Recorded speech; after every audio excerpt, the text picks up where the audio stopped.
Alright, so here once more, let's quickly have a look at the result of what I baked together, essentially.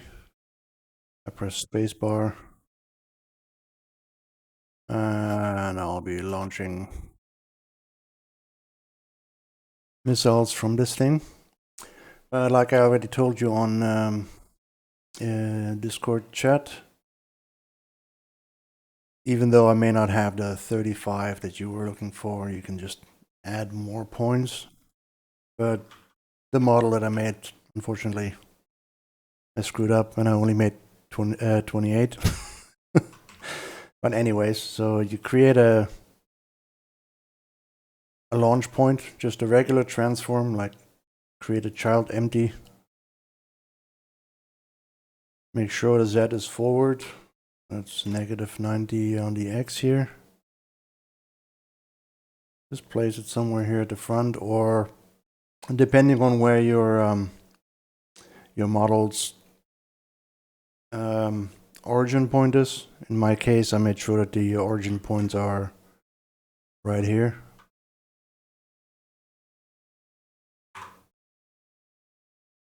Oh, and just to show it, if I were to add an additional one here, let's make it -90.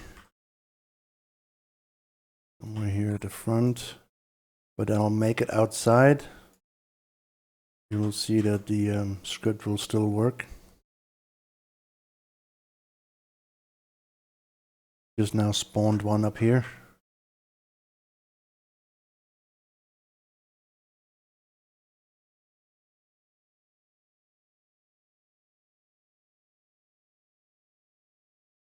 There we go.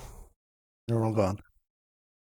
Anyways, but now let's have a quick look. So essentially, the missile launcher, just a simple object with a script for the launcher on it.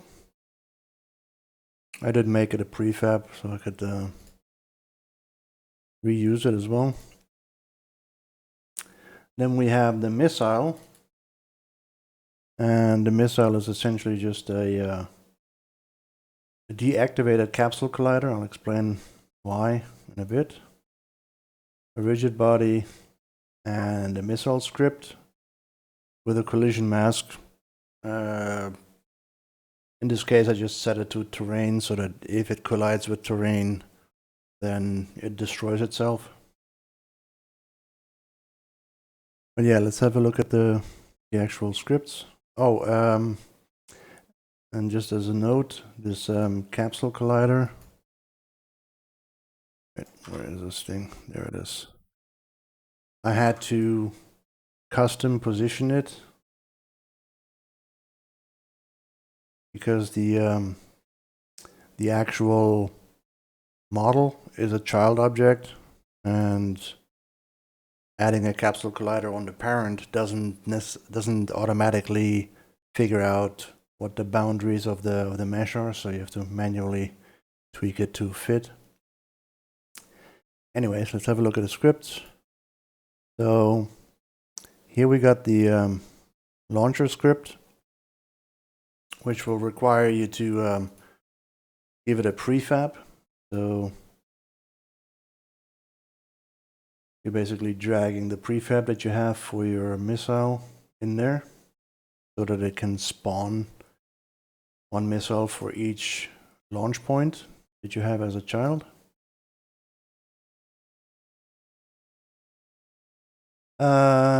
And that's what we do here in start. So in start, we're looping through all of the transforms. We could also call this transform. And we instantiate a new missile and add the missile to a queue. Now, that's pretty much all it takes to get it all set up so that the missiles spawn when the game launches. And then when we're in the update loop, when we're pressing space, we check, do we still have missiles in the queue? If it is 0, then we just don't do anything, we return. Otherwise, we will dequeue one of them and start a coroutine on the missile object. So let's have a look at the missile object now. This one only has the collision mask. It needs a local boolean, whatever you want to call it, to tell it, okay, it's okay now for the fixed update to start changing the rotation. And we do want to do this because we want to delay it from actually changing the look direction, or the rotation rather, based on the velocity. Otherwise, it might immediately start pointing down. So what we do is, when we're starting the coroutine in here in launch, we're passing in a force, which is the sort of like the acceleration force that it'll apply to the object for a given amount of time. An initial pulse, I just added this for effect reason. You don't really have to do that, but I'll get to that in a moment. A thrust delay and a thrust duration. I think it should be fairly explanatory. Thrust duration obviously indicates how long are we going to apply the force, the thrust. And a thrust delay is basically just, hey, we want to wait for a short amount of time before we actually start accelerating. And that's all just for effects reason. Now, when we launch or start the coroutine with all these values, I want to make sure that I wait for the fixed update. So we're not starting this at a regular update or whatever. And because I've made the missiles children of the spawn points, so it doesn't clutter up the hierarchy, we now have to unparent it essentially. Then we're gonna add the impulse, which is just like a little bit of initial force forward. We wait a little bit because of the thrust delay before we start applying thrust. Once we start applying thrust, so after this delay, we enable gravity and allow fixed update to start rotating the missile based on its velocity. We start a timer, and as long as the timer is smaller than the thrust duration, basically only while we're within the thrust duration, we will apply a continuous force. And for effect reason, I've also added a little bit of upwards force, so it doesn't drop down too quickly. Obviously, we have to increase the timer so that this doesn't run endlessly. And we'll wait for another fixed update before we do the next iteration. But basically, this means that by the time we exit this loop, we've already had some time to get out of the launcher and start flying away. And only then do we enable the collider. If we do this earlier, then this on collision enter thing will trigger right away, and it'll destroy the freaking missile. Well, depending on what you set for your layers, but this is just some placeholder code. You can make this more complex, whatever.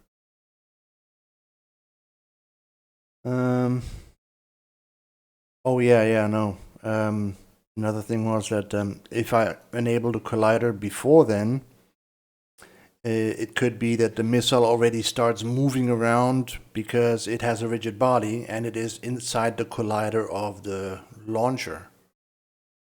Now you could also just remove the collider from the launcher, but I left that in there for whatever reason.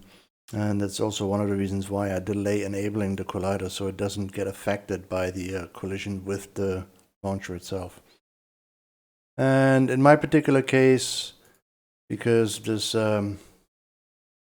scene is just one slob of terrain, and the missiles fire pretty far, there's no guarantee they're actually going to hit something and destroy themselves. So I made sure to destroy the actual missile in 20 seconds if it doesn't hit anything. Otherwise, it'll be floating forever and ever and ever, and you will have your scene full of missiles who are in endless space.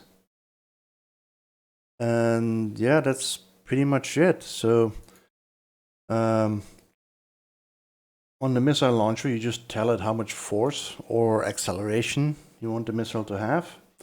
The initial impulse, which, like I said,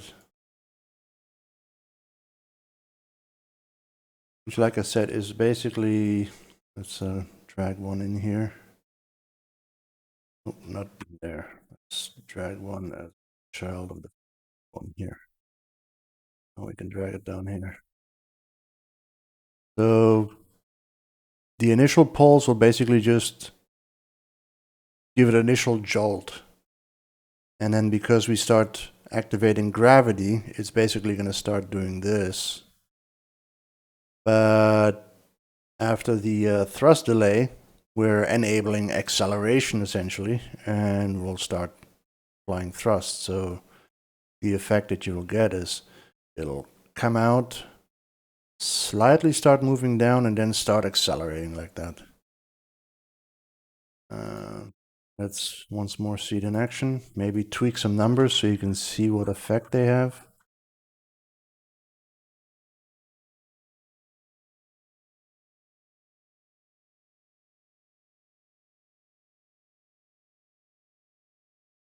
Press space. Oh, wait, yeah, that's right. I did change that.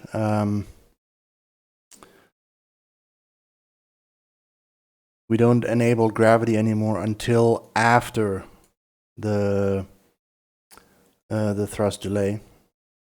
So you don't actually see it move down anymore. Like before, I had it this way. Hold on.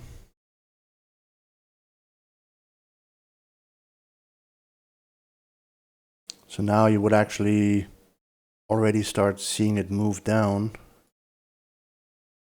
from the initial impulse and then start accelerating. Oh, see, now we have the problem again where the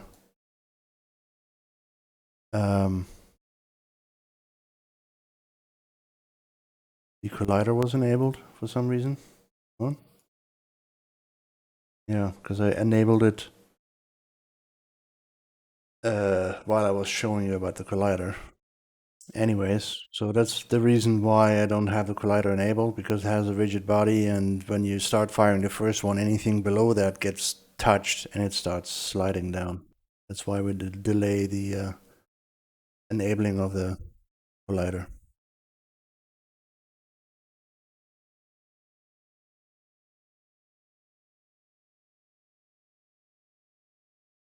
Okay, so that's horrible when we do that with the gravity and we don't have the values tweaked.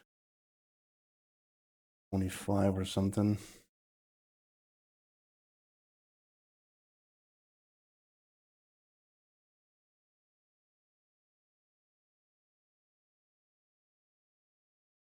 Maybe 15.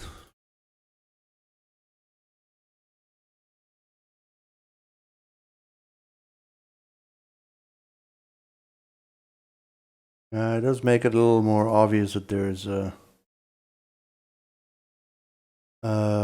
delay in the actual activation of, hey, update the rotation of this thing. So yeah, this is the best thing I came up with in this short amount of time.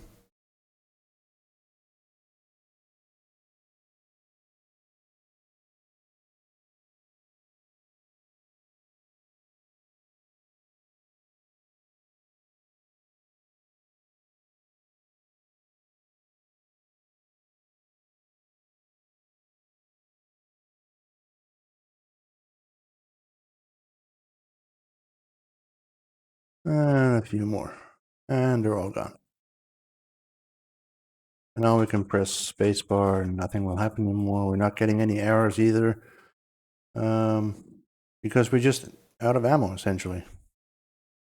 Because the queue is empty. And if you want to add some sort of reload mechanic or something, then you would just basically have a method that will do this again. Like, for example, let's say we add if get key down, decode return. Let's say if I press enter, then we'll do reload missile launcher. And, or you know what? Let's just call it load missile launcher. And then we'll just grab all this code, put that in here. And at the start, we will also do load missile launcher. Let's see.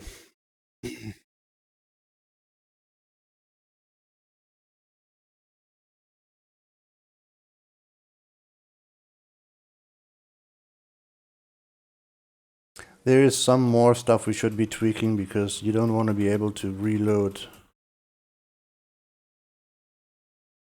Okay, now it's empty, nothing's happening anymore, and I press enter, reload.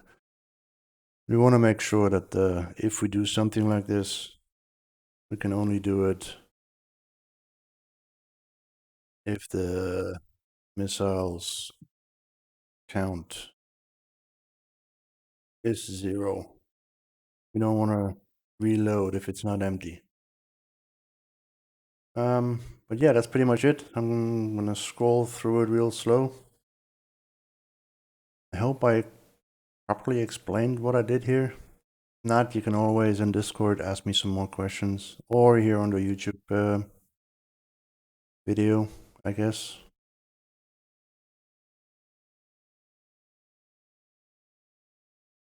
But yeah, this kind of stuff you can endlessly tweak and do more stuff. And I didn't bother adding particle effects and whatnot, but that would definitely be one thing you would normally still have in there as well.